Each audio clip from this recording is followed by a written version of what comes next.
L'air dans la suite Titan était épais et froid, plein d'une panique qu'on pouvait presque toucher. On sentait le désinfectant, le sang et la sueur froide. Sur le grand lit tout en technologie, Elara Thorne, la femme du grand patron de la technologie Harris Thorne, n'était plus que l'ombre d'elle-même. 23 heures d'un accouchement très difficile l'avaient épuisée. Sa peau était pâle et tendue. Chaque respiration était un combat. Mais le bébé, l'héritier de l'empire des Thorne, ne respirait pas. Sur l'écran principal, le rythme cardiaque du bébé n'était plus régulier. Il était devenu faible, puis très lent. Le son des battements, autrefois rassurant, ressemblait maintenant à un glas. Nous sommes au point zéro. Le bébé ne descend plus. La situation est critique, dit le docteur Edmund Vance d'une voix calme, mais ses mains tremblaient légèrement. Il était le chef de la citadelle médicale Sterling Wings, un hôpital très cher et très réputé. Autour de lui, 11 autres médecins célèbres, les meilleurs du monde en grossesse difficile, venus de partout. Leur intelligence et leur connaissance étaient immenses. Et pourtant, à ce moment, ils étaient impuissants face à un problème que leur machine brillante ne pouvait pas résoudre. Ils avaient essayé la ventouse, une sorte de petite coupe qui aspire. Elle avait glissé de la tête du bébé avec un bruit mouillé. Ils avaient essayé les forceps, des instruments en métal froid. Impossible de saisir le bébé. Une césarienne, leur dernier recours, était maintenant trop dangereuse, car la mère saignait trop. Harris Thorne, un homme habitué à commander et à tout contrôler, était paralysé devant la grande fenêtre. Sa fortune, ses technologies de pointe, tout cela ne valait plus rien. Il regardait ses experts, ses maîtres de la médecine, commencer à abandonner. Leurs épaules s'affaissaient. Leurs yeux évitaient le sien. Ils avaient peur et ne savaient plus quoi faire. Nous avons tout essayé, Harris, tout ce que la science autorise, dit finalement Vance, son regard lourd de tristesse. Le sous-entendu était clair. Nous devons accepter l'échec. À ce moment précis de défaite, un petit bruit doux et normal traversa le silence tendu. Un quic-quic-quic rythmé, le son d'une roue en caoutchouc sur du carrelage brillant. Toutes les têtes se tournèrent en même temps. Dans l'encadrement de la porte, éclairé par la lumière du couloir, se tenait un chariot de ménage avec des bouteilles de produits, du linge et un sac poubelle jaune. Une femme menue en uniforme bleu poussait le chariot. Son badge disait « Marie ». Elle se figea, surprise comme un animal pris dans les phares. Ses grands yeux sombres observèrent la scène, les médecins, désemparés, la mère épuisée, le père en colère et désespéré. « Dehors !» hurla Harris, d'une voix rauque pleine de douleur. « Sortez d'ici !» Mais Marie ne bougea pas. Ses yeux, ignorant les médecins, se fixèrent sur le ventre immense et tendu d'Elara. Elle ne voyait pas un problème médical. Elle voyait une forme, une position. Elle voyait une bosse asymétrique haute sous les côtes, et pas basse dans le bassin. Elle vit la torsion subtile du corps d'Elara, même épuisée, comme si son corps essayait en vain de laisser passer un bébé coincé dans une porte. Son regard alla ensuite à l'image échographique en 3D sur un écran. Un bébé en siège, les fesses en bas. Mais c'était plus que ça. Elle vit l'angle précis de la colonne vertébrale du bébé. Elle vit comment le petit sacrum, l'os triangulaire en bas du dos, était coincé, accroché derrière l'os pubien de la mère. Ce n'était pas juste un siège. C'était un piège. Et dans le coffre de sa mémoire, la voix de sa grand-mère, vieille et douce, pleine du souvenir de la terre et des herbes, lui chuchota dans le cœur. Quand l'os sacré se coince à la porte de la mère, le dos devient un mur de prison. Plus tu tires, plus le verrou se serre. Tu ne combats pas la montagne, ma chérie. Tu dois tourner la clé. Tu dois convaincre le bébé de danser. Parler était risquer son travail. Se taire était assister à une tragédie qui entrait cette chambre à jamais. Les lèvres gercées de Marie s'ouvrirent. C'est le sacrum, dit-elle, d'une voix basse mais claire, qui traversa le silence. Le sacrum du bébé est verrouillé sur l'os de la mère.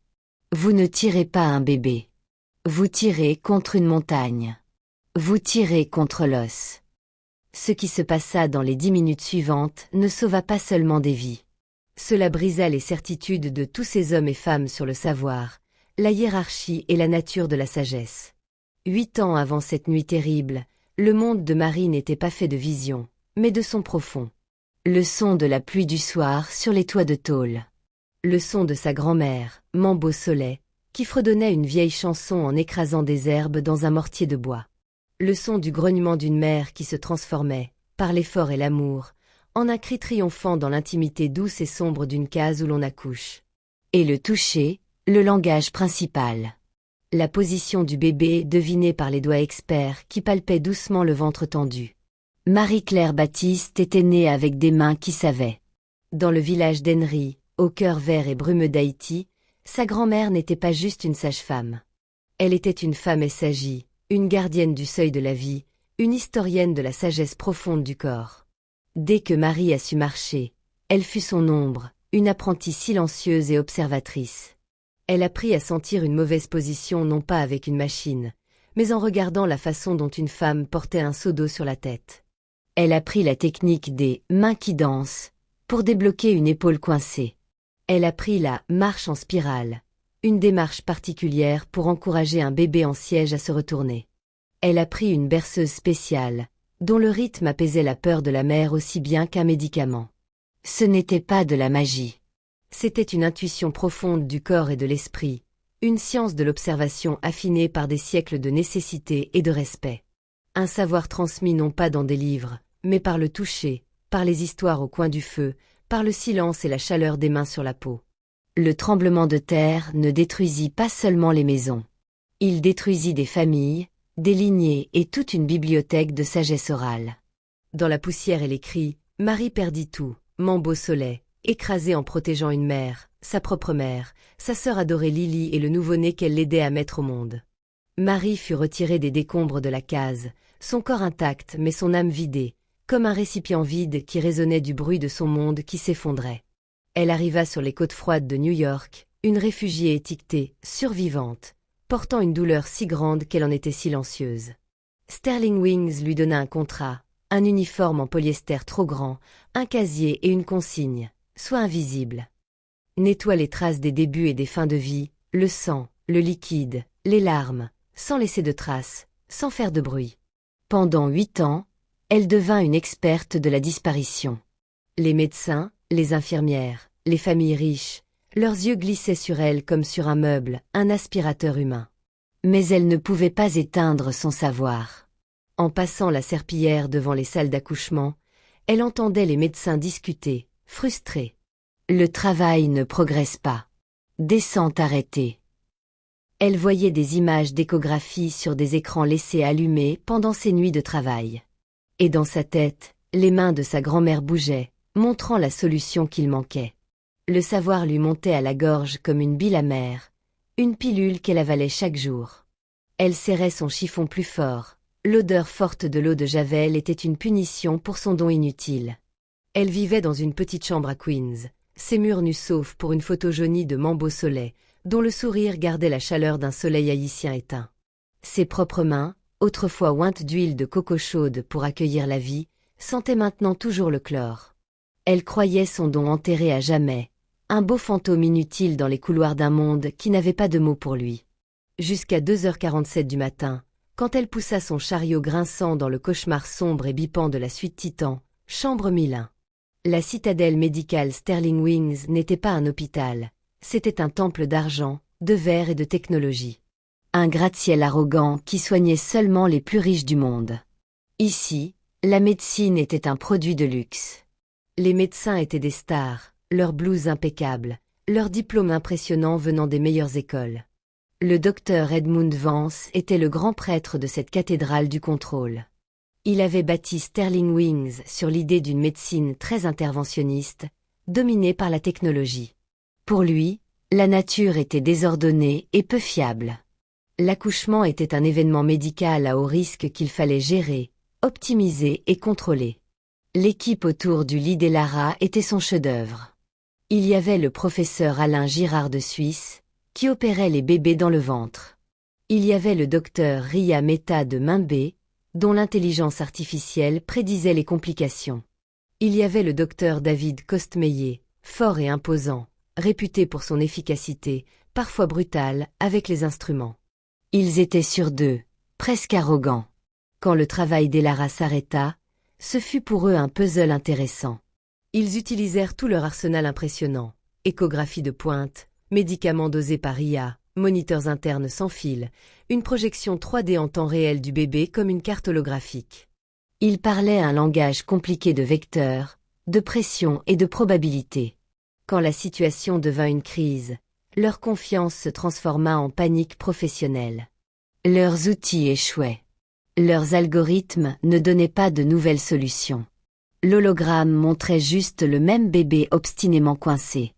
Leur univers de contrôle et de prédiction sombrait dans un chaos que leur diplôme ne pouvait pas comprendre. Et dans ce tourbillon d'échecs arriva le symbole vivant de tout ce qu'ils pensaient d'avoir dépassé.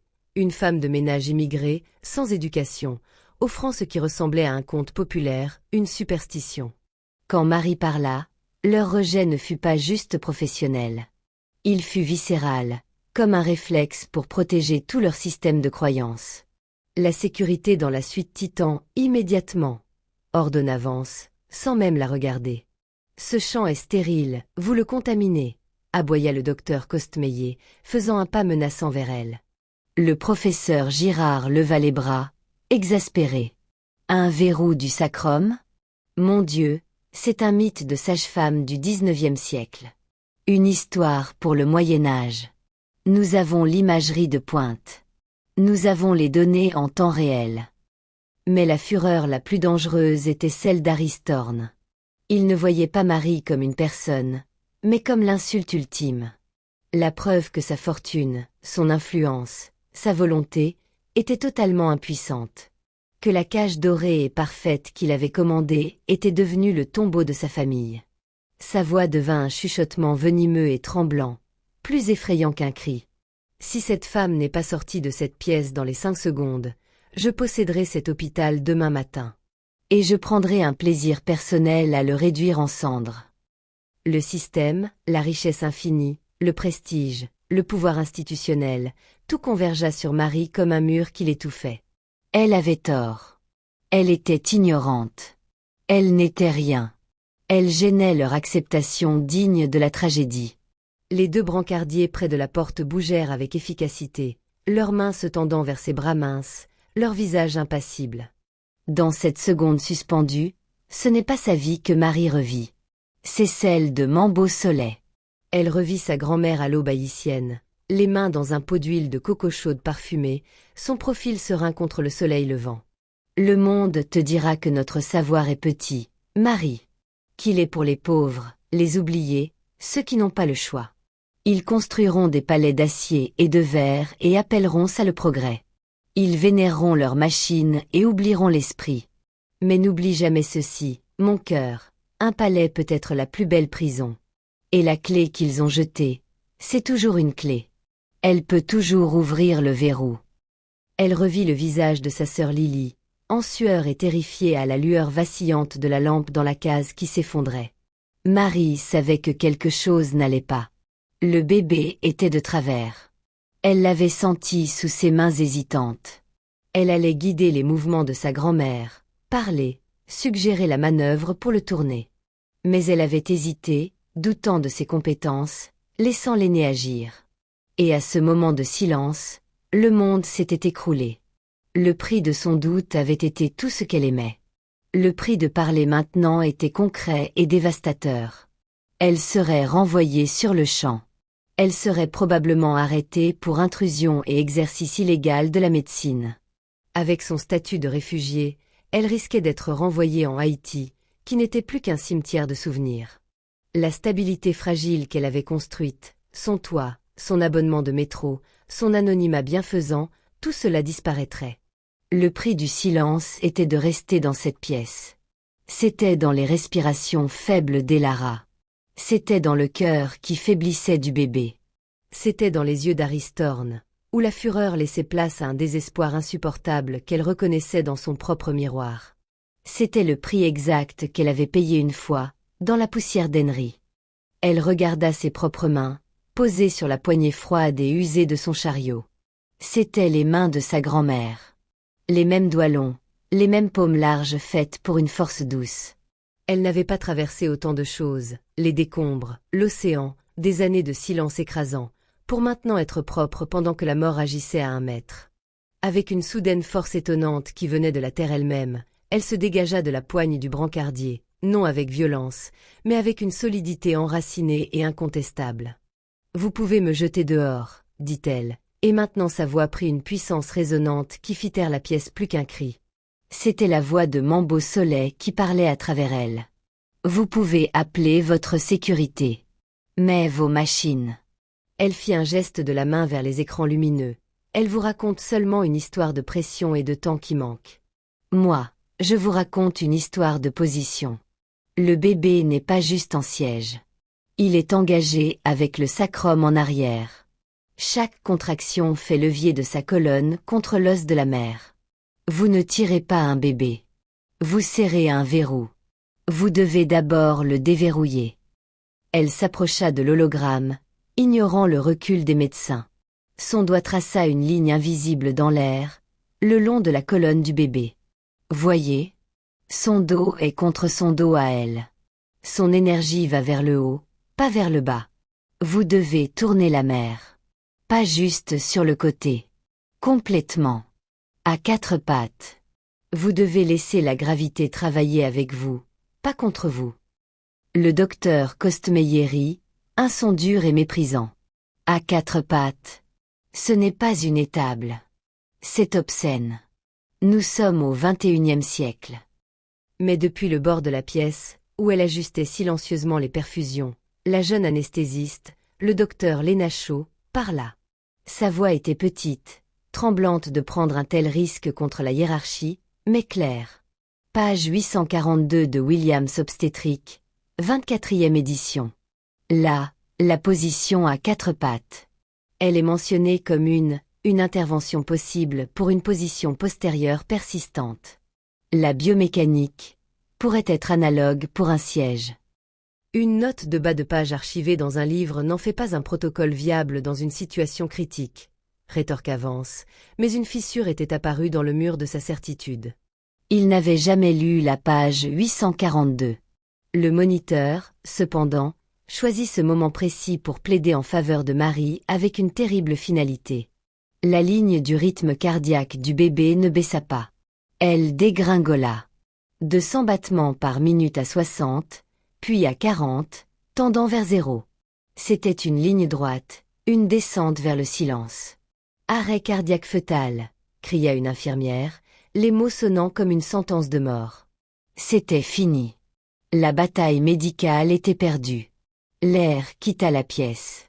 Dans le silence absolu de ce moment, Elara Thorne, du plus profond de son épuisement et de sa douleur, ouvrit les yeux. Ils étaient vitreux, troublés par le traumatisme, mais ils passèrent devant les médecins, devant son mari, et trouvèrent ceux de Marie. Et dans ce regard, il y eut un transfert primal, électrique. Un abandon de tous les prétextes modernes. Une supplication d'une femme à une autre, du corps animal à la gardienne d'un ancien secret. « Faites-le » chuchota Elara, sa voix comme le froissement de la dernière feuille sur un arbre mort. « S'il vous plaît. » Harris Thorne regarda sa femme, puis l'étrangère en uniforme bleu, cette silhouette qui parlait d'os et de clés. Tous ces instincts d'homme de logique, de données et de contrôle se révoltaient. C'était du chaos. De la folie. Mais les données sur le moniteur étaient absolues, finales. Les experts, ces génies engagés, n'avaient plus de cartes à jouer. Leurs yeux étaient baissés, vaincus. Ils regardaient Vance, qui fit un imperceptible, petit mouvement de tête, impuissant. C'était la reddition de la science. Harris ferma les yeux, comme s'il éteignait un système d'exploitation pour toujours. Quand il les rouvrit, ils se fixèrent uniquement sur Marie. La fureur avait disparu, remplacée par une vulnérabilité terrifiante et nue. « Sauvez-les », dit-il, les mots n'étant plus un ordre d'un milliardaire, mais l'abandon brisé d'un homme sur le point de perdre son univers. « Faites tout ce que vous savez. » La pièce se transforma en une nature morte d'incrédulité profonde. Les 12 experts devinrent des statues de marbre en blouse sur mesure, leurs protocoles, leurs algorithmes, leurs identités même rendues obsolètes. Ils ne pouvaient que regarder, captifs et horrifiés, tandis que Marie, ce fantôme de la classe des serviteurs, entrait au centre de la scène et prenait le commandement suprême. Elle alla au lit, ses mouvements perdant leur timidité habituelle, devenant fluide, économe, autoritaire. Elle ignora les machines à $1 million et posa ses mains nues, lavées au savon, sur le dôme immense et tendu du ventre d'Elara. Elle ferma les yeux. Elle ne priait pas. Elle palpait, lisant le terrain de l'utérus avec une lecture tactile qui datait d'avant l'écriture. Ses doigts, sensibles comme des sismographes, cartographiaient la courbe dure du dos du bébé, le menton rentré, le point précis, coincé, où le sacrum rencontrait l'os pubien. Elle lisait l'histoire en braille. « Aidez-la, dit Marie, non en demandant, mais en ordonnant, d'une voix qui n'admettait pas de contradiction. Les infirmières, réagissant à un ton d'autorité naturelle et incontestable qui bypassait la chaîne de commandement, passèrent à l'action. Elles roulèrent doucement le corps mou et résigné d'Elara. Elles la manœuvrèrent, avec un soin infini, pour la mettre à 4 pattes, une position de puissance primale et vulnérable, son dos arqué, sa tête pendante.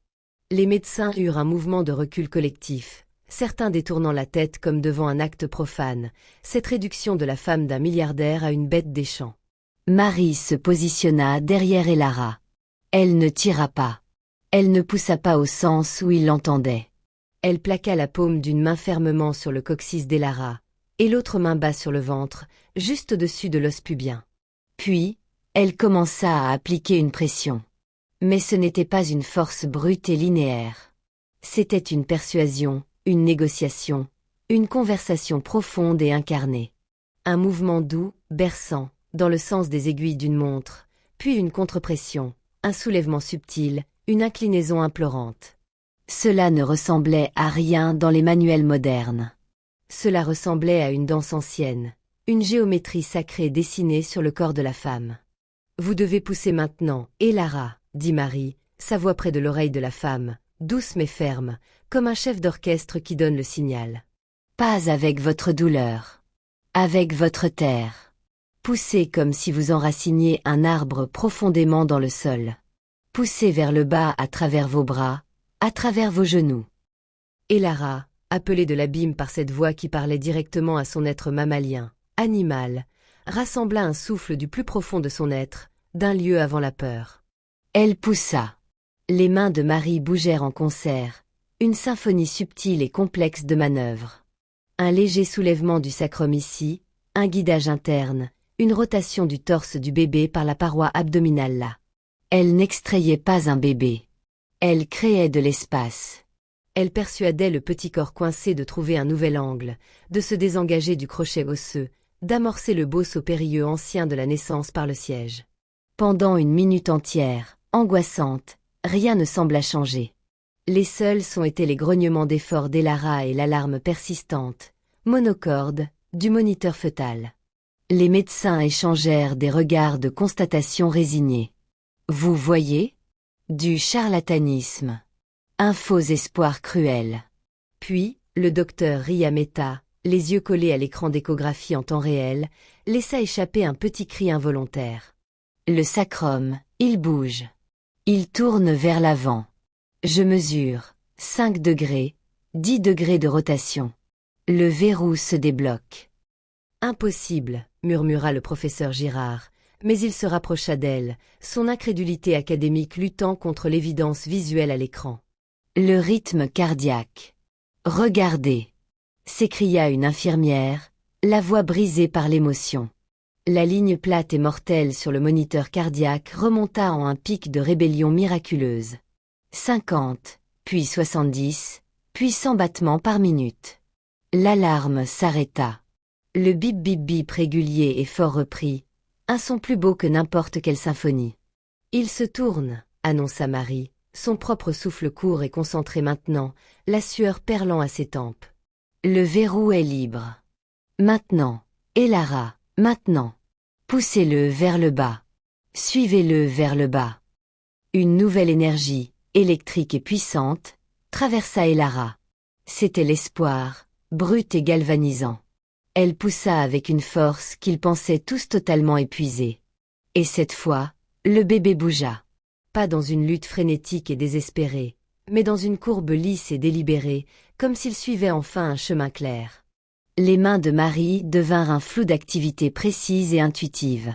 Elle soutint le périnée d'Elara non pas avec un bouclier métallique froid, mais avec un linge chaud et huilé qu'elle sortit de son chariot, un gant de toilette propre imbibé d'huile de coco pure, la même huile que Mambo Soleil utilisait. « Doucement, chérie, doucement », chantonna-t-elle, tandis que les fesses du bébé, puis le petit dos courbé, commençaient à émerger en un arc doux et contrôlé. C'était la « danse du siège », une séquence de manœuvres si habile, si respectueuse de la physiologie du bébé, qu'elle ressemblait à de la prestidigitation, une magie de physique et de patience. Elle guida un petit pied vers le bas, puis l'autre, laissant le corps pendre un moment précieux pour aligner la nuque avec le canal, puis un dernier mouvement délicat et tournant pour dégager la tête, protégeant la fragile colonne cervicale. Ce n'était pas une extraction médicale. C'était une naissance. Un dévoilement. À 3h17 du matin, alors que les premières lueurs de l'aube éclairaient le ciel, la suite Titan fut remplie d'un son qu'aucune machine ne pouvait générer, qu'aucun argent ne pourrait jamais acheter. Un cri fort, indigné, vibrant de santé, qui déchira la brume de terreur persistante. Un petit garçon, rose, furieux et parfait, gisait en se tortillant sur les draps sous sa mère. Marie, d'un mouvement rapide et doux, le guida sur le dos d'Elara toujours à genoux, puis aida la femme épuisée à se retourner lentement sur le côté, plaçant le bébé directement sur sa poitrine haletante, peau contre peau. Le cordon ombilical épais et vibrant palpitait une dernière vie entre eux, une dernière connexion tangible. Le silence qui suivit était absolu, profond et humiliant. C'était le silence d'un univers réorganisé, d'un paradigme qui se désintégrait doucement. Les 12 médecins restaient immobiles, leurs instruments coûteux pendant à leurs mains comme des reliques d'un âge oublié. Ils avaient été témoins d'un miracle, mais le vrai miracle, dérangeant, n'était pas la naissance vivante. La médecine y parvient parfois contre toute attente. Le miracle était le démantèlement complet de leur vision du monde. Ils avaient vu un problème que leur technologie déclarait insoluble, résolu par une sagesse que tout leur système avait méprisé, ridiculisé et effacé. Le docteur Vance fut le premier à bouger. Il ne s'approcha pas de la mère ou de l'enfant.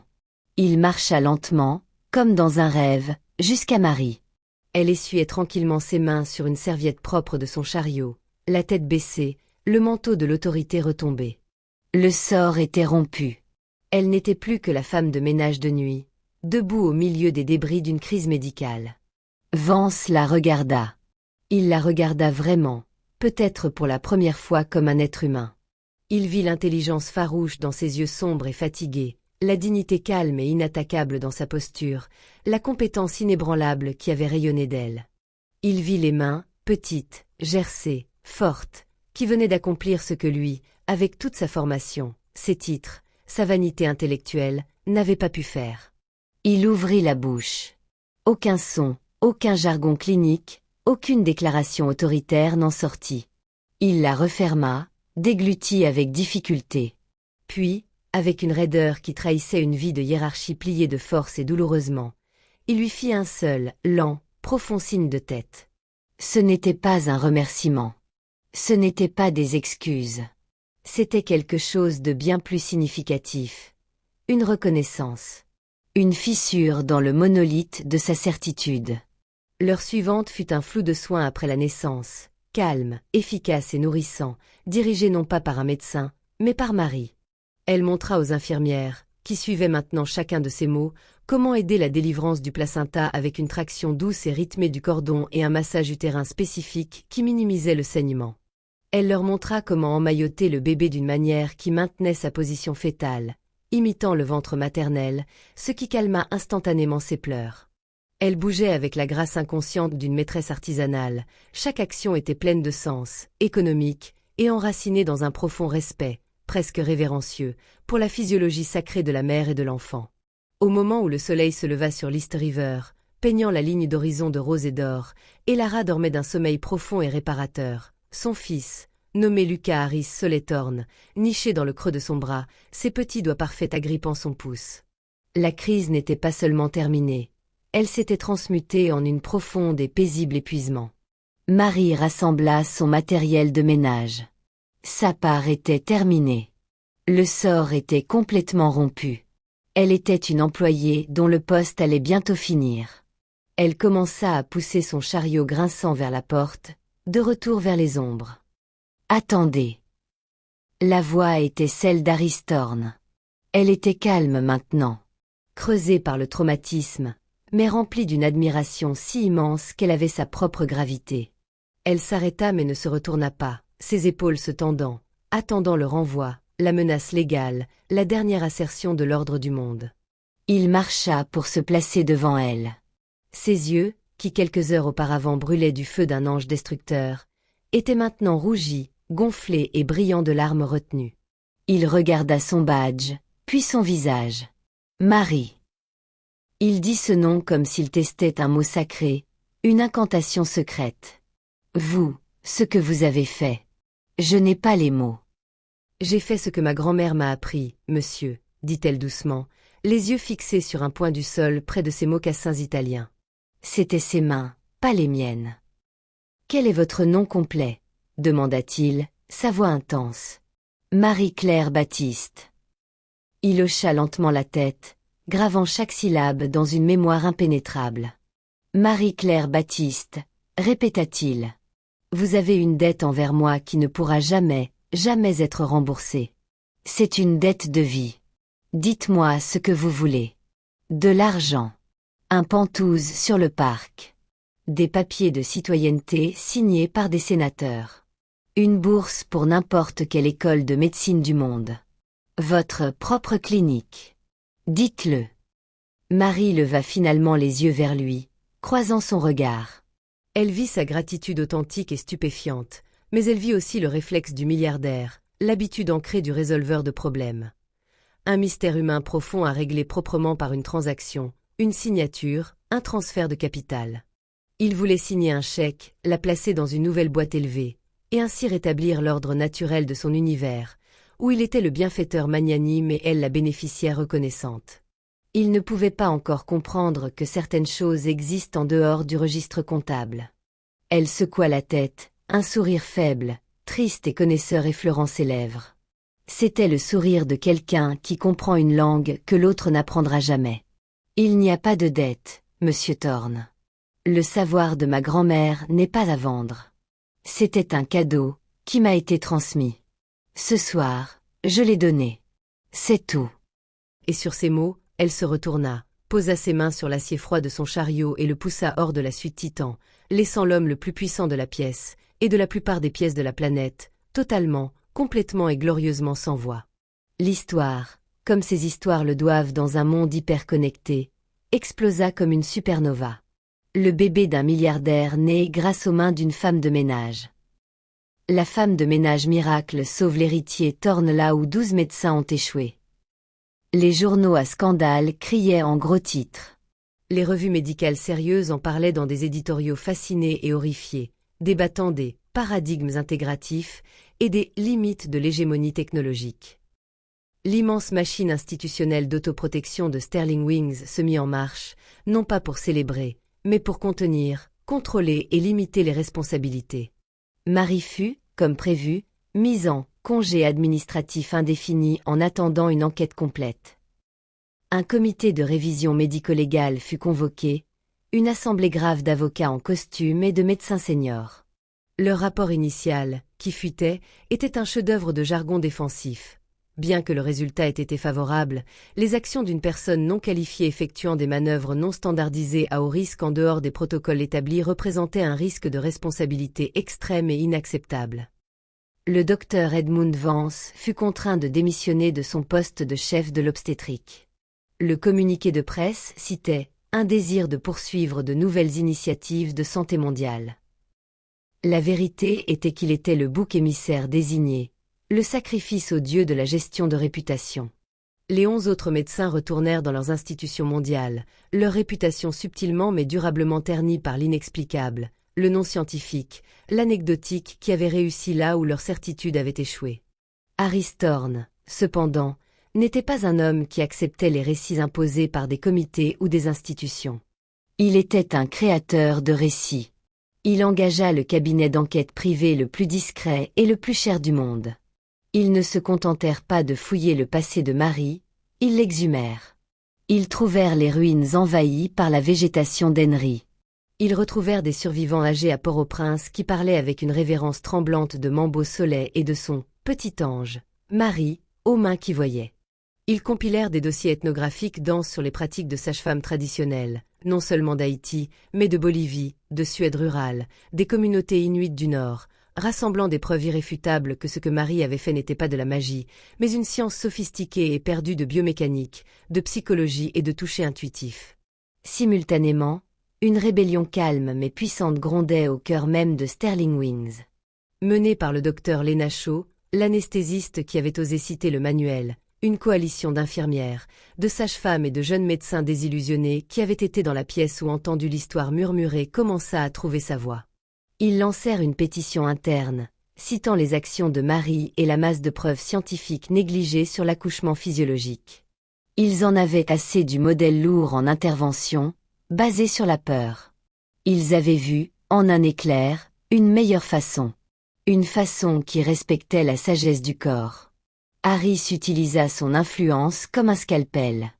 Il convoqua une réunion d'urgence du conseil d'administration de Sterling Wings, un groupe de capital risqueurs, de magnats hospitaliers et de promoteurs immobiliers. Il ne demanda pas. Il présenta. Il leur montra le rapport dévastateur des enquêteurs privés. Il leur montra les centaines de signatures sur la pétition interne, la marée montante du moral du personnel menaçant de se transformer en vague de démission. Il leur montra les retombées médiatiques mondiales, extrêmement positives. Puis il posa la menace nucléaire. Vous réintégrerez Marie-Baptiste avec tous les honneurs, les salaires dus et des excuses publiques. Vous créerez et financerez un nouveau service basé sur ses connaissances intégratives, avec elle comme directrice. Sinon, d'ici demain soir, j'achèterai une participation majoritaire dans votre concurrent le plus proche, je débaucherai tout votre personnel clinique de haut niveau avec des salaires triplés et des actions, et je lancerai une campagne médiatique détaillant, heure par heure, comment votre établissement, de classe mondiale, à $1 milliard a failli tuer ma femme et mon fils et a été sauvé par une femme de ménage que vous avez ensuite essayé de licencier et de discréditer. C'était un échec et Matt jouait non pas avec des pions, mais avec des planètes. 1 an plus tard, sous un doux soleil d'automne, elle Mambo Soleil pour la naissance intégrative et physiologique, ouvrit ses portes au dernier étage de Sterling Wings. C'était un espace radical et beau. Les salles avaient des planchers chauffés comme de la terre au soleil, des barres élégantes pour s'accroupir, de grands bains en forme d'amande pour les naissances dans l'eau, et des fenêtres qui s'ouvraient réellement pour laisser entrer le son de la ville et l'odeur de la pluie. La technologie était présente mais discrète, cachée dans des armoires en bois sculpté, utilisée comme un outil respectueux, pas un maître dominateur. À sa tête se trouvait Marie-Claire Baptiste, maintenant sage-femme titulaire d'un doctorat honorifique en sage-femme traditionnelle. Elle portait une blouse blanche maintenant, mais en dessous, les couleurs vives et tourbillonnantes du tissu haïtien quin, un motif différent chaque jour. Ses mains, autrefois gercées par les produits chimiques, étaient maintenant douces au beurre de karité, et elles enseignaient. Elle enseignait aux jeunes internes émerveillés l'art perdu des manœuvres de Léopold, pour sentir la position du bébé, son énergie, son histoire, bien avant de regarder un écran. Elle leur enseignait le « tour d'Henry » pour les bébés en siège à terme, une manœuvre maintenant soumise pour publication scientifique. Elle leur enseignait le pouvoir calmant et physiologique de certaines tonalités de voix, d'un éclairage tamisé, du contact peau à peau ininterrompu. Elle travaillait en partenariat parfait avec le docteur Lena Shaw, maintenant à la tête de l'anesthésiologie holistique de l'AIL, et avec un docteur Vance changé et humilié, revenu comme périmatologue consultant, son arrogance remplacée par une curiosité humble, profonde et touchante. Il devint son étudiant le plus assidu, souvent vu prenant des notes pendant qu'elle parlait. Les résultats de l'ELFIR parlaient le monde médical. 40% de césariennes primaires en moins. 80% d'accouchements instrumentaux en moins. Les plus hauts scores de satisfaction des patientes de l'hémisphère, les mères parlant de se sentir responsabilisées, entendues et respectées. Ce n'était pas réservé aux ultra-riches, une fondation généreusement dotée par les Thorne finançait la majorité des places pour les mères à faible revenu ou réfugiés, créant un espace révolutionnaire où les philanthropes de Park Avenue et les jeunes mères du Bronx accouchaient côte à côte, unis par une philosophie de soins humains, physiologiques et responsabilisants. La petite chambre nue de Marie à Queens était maintenant un appartement ensoleillé à Brooklyn, plein de lumière, de plantes et de l'odeur des herbes infusées. La photo de Mambo-Soleil était encadrée dans de l'acajou sculpté à la main, placée sur une cheminée à côté d'une galerie grandissante de photos, les centaines de bébés dont les mains de Marie avaient été les premières à accueillir la vie. Elle était vue, non comme une anomalie miraculeuse, mais comme une maîtresse d'un artisanat vénérable qui avait enfin, heureusement, été retrouvée. Alors, pourquoi raconter cette histoire? Est-ce juste une belle histoire où le petit gagne contre le grand? Non. C'est plus sombre que ça. Et plus important de manière urgente. C'est une histoire sur la prison élégante et étouffante de l'expertise. Nous vivons à une époque qui vénère les diplômés, le quantifié, le sanctionné officiellement, le revu par les pairs. Nous construisons de hautes et belles citadelles de savoir spécialisés et puis, tragiquement, nous nous y enfermons, jetant les anciennes clés qui ne correspondent pas à nos nouvelles serrures brillantes. Nous confondons l'autorité et la sagesse. Nous prenons la carte, détaillée et immense, pour le territoire sauvage, impossible à cartographier, du corps et de l'esprit humain. Le pouvoir de Marie n'était pas seulement qu'elle savait quelque chose de spécifique que les médecins ignoraient. Son pouvoir était qu'elle connaissait toute une catégorie de savoir, toute une façon de savoir, que leur système avait systématiquement exclu, ridiculisé et effacé des archives. Le savoir du corps comme une histoire à écouter, pas une machine à réparer. De la naissance comme un voyage de l'esprit autant qu'un événement physique, nécessitant un environnement de sécurité, pas juste de stérilité. Des mains humaines comme des outils de diagnostic et de guérison capables d'une sensibilité et d'une communication plus fine que n'importe quel scanner, guidés par une sagesse plus profonde que n'importe quel algorithme. La morale n'est pas un simple « écoutez votre femme de ménage ». Elle est bien plus profonde et dérangeante. Méfiez-vous de ce qu'on vous a appris à ignorer. Les vérités les plus profondes sont souvent portées par les mains usées et les cœurs qui se souviennent de ceux que nous nous sommes entraînés à ne pas voir. Les grands-mères avec leurs histoires. Les anciens autochtones avec leur parenté avec les plantes et les planètes. Les artisans dont l'intelligence vit dans le bout de leurs doigts habiles. Les agents de nettoyage, les chauffeurs, les aides-soignants qui traversent les soubassements de notre monde. Leur savoir n'est pas inférieur parce qu'il n'est pas né d'une étude scientifique. Il est souvent supérieur parce qu'il a été forgé dans le feu implacable de la nécessité vécue, affiné non pas sur un cycle de subvention, mais à travers des générations d'une attention extrêmement proche. Le parcours de Marie, de fantôme invisible à leader ancré, est une feuille de route pour notre humilité collective. Elle nous pose à chacun une question perçante. Où est le « verrou du sacrum » dans votre vie? Dans votre entreprise, accroché à un modèle qui échoue? Dans vos relations, bloqué dans de vieux schémas de conflit? Quel problème obstiné et immuable essayez-vous de forcer avec plus d'argent, plus de technologie, plus de volonté pure, alors que la clé douce, simple et ancienne, un changement de position, une perspective différente, une question humble, gît dans un coin, attendant? Aristorne n'a pas sauvé la situation en étant plus riche ou plus intelligent. Il n'a été sauvé que lorsque sa fortune et son immense intellect ont finalement cessé de faire obstacle, lorsqu'il a abandonné son illusion de contrôle à une sagesse plus profonde, plus ancienne, plus résonnante, qu'il ne comprenait pas et ne pouvait pas comprendre. Sa transformation ultime ne fut pas de la pauvreté à la richesse, mais de l'arrogance au respect, une monnaie bien plus rare et précieuse. Et voici la dernière leçon, essentielle et persistante. Le vrai progrès n'est pas toujours de construire quelque chose de nouveau et de plus haut.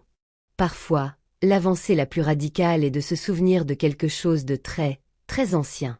De retrouver une partie perdue de notre humanité.